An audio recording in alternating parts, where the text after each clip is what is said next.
Assalamualaikum warahmatullahi wabarakatuh.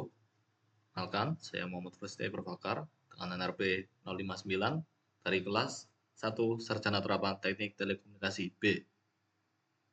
Di sini saya akan mempresentasikan penerapan elektromagnetika pada Ground Penetrating Radar atau GPR.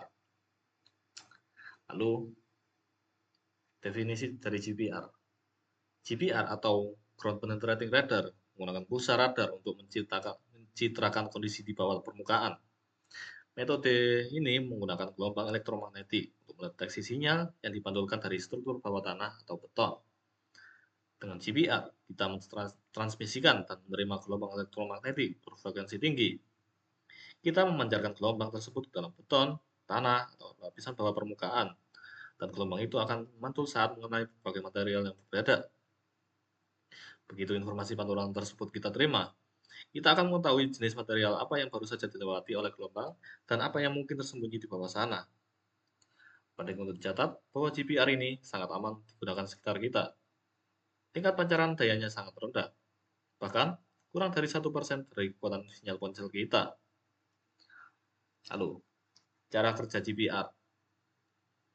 Pemancar atau transmitter memancarkan gelombang energi sekitar 4.000 pulsa per detik. Gelombang ini menembus material, mencapai target, dan dipantulkan kembali pada kita sebagai pantulan elektromagnetik berfrekuensi tinggi. Apa yang kita ukur di sini disebut sebagai waktu tempuh atau time of flight, yaitu waktu yang dibutuhkan energi tersebut untuk merambat, menembus material, dan memantul kembali ke penerima atau receiver.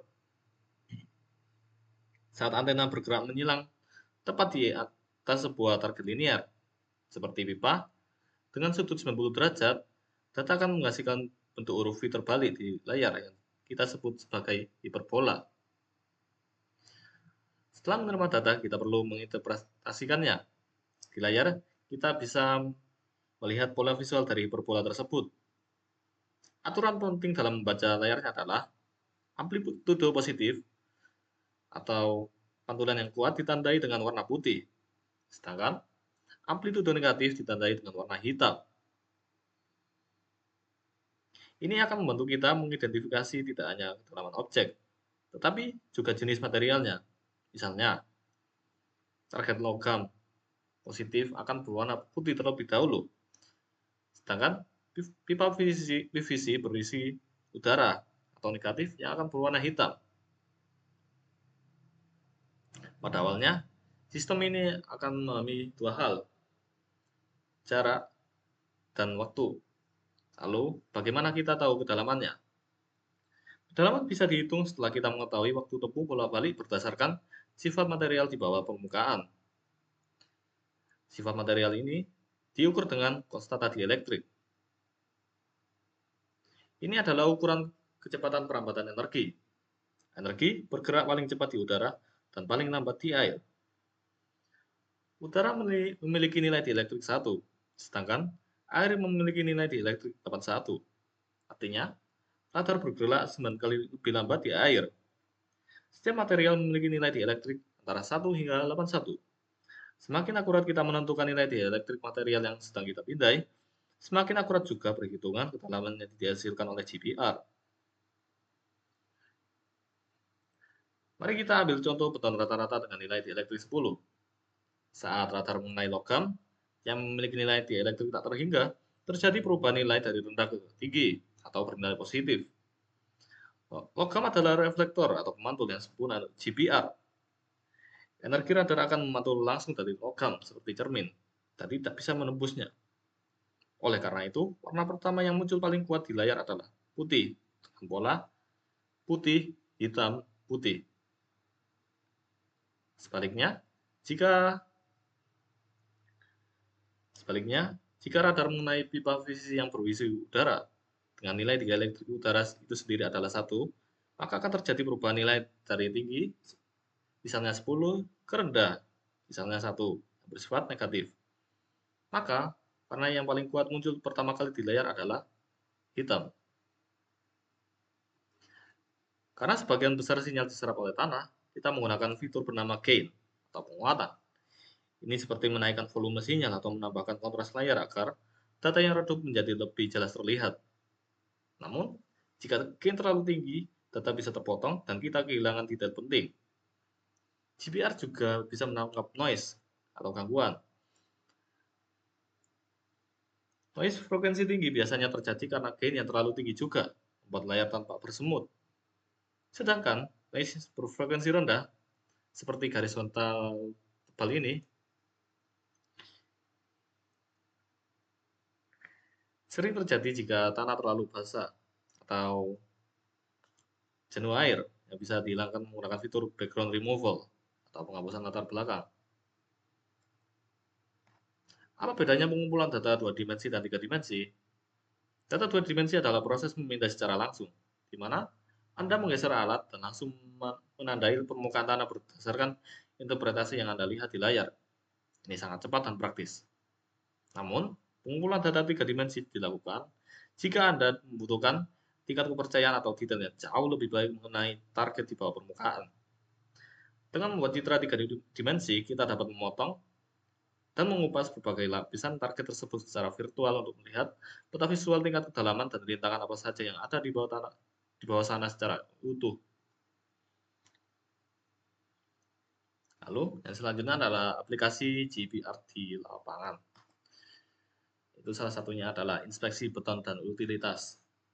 Aplikasi untuk inspeksi beton mencakup deteksi besi tulangan atau rebar, kabel pasca tarik, post tension, anyaman kawat atau wire mesh, dan deteksi rongga atau void.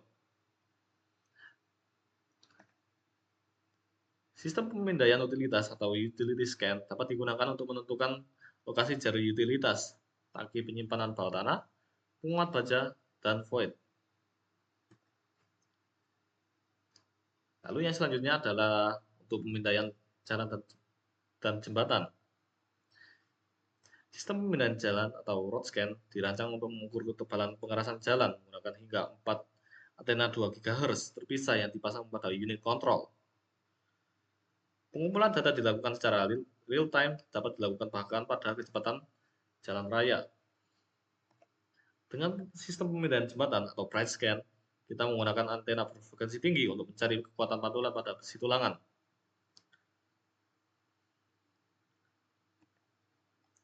Kita dapat menyusun kisi 3 dimensi dan membuat plot berdasarkan amplitudo untuk menentukan tingkat kerusakan atau korosi pada besi tulangan berdasarkan tingkat penyerapan air.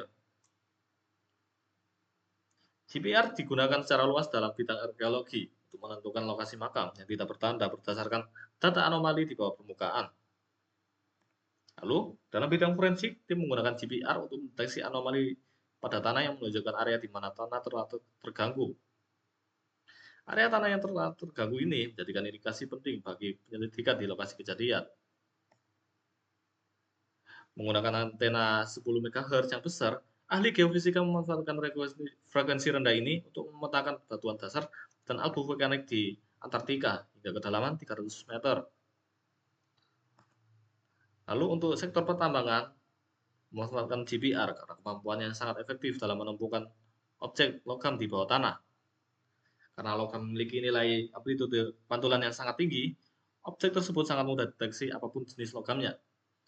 Salah satu sistem yang paling penting adalah live locator yang digunakan khusus untuk misi pencarian dan penyelamatan.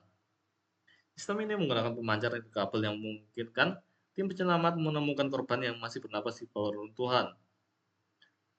Sensitivitas antena itu begitu tinggi sehingga dapat menangkap gerakan kompresi dan dekompresi dada atau napas dari korban yang tertimbun. Bahkan, gerakan lengan yang paling kecil sekalipun dapat dideteksi untuk membantu menentukan posisi seseorang yang membutuhkan penyelamatan darurat.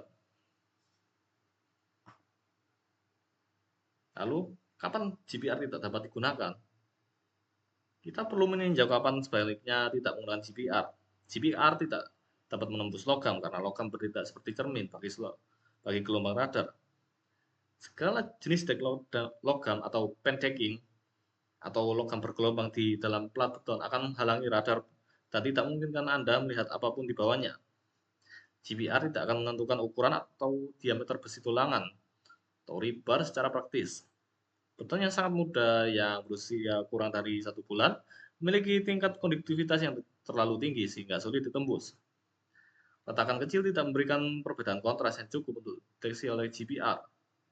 Jadi, jika Anda tidak memiliki akses langsung ke permukaan pelat, idealnya antena harus menempel pada permukaan. Hasil pemindaian tidak akan berjalan dengan maksimal. Oke, sekian dari presentasi saya. Mohon maaf jika ada salah kata. Terima kasih telah menonton. Wassalamualaikum warahmatullahi wabarakatuh.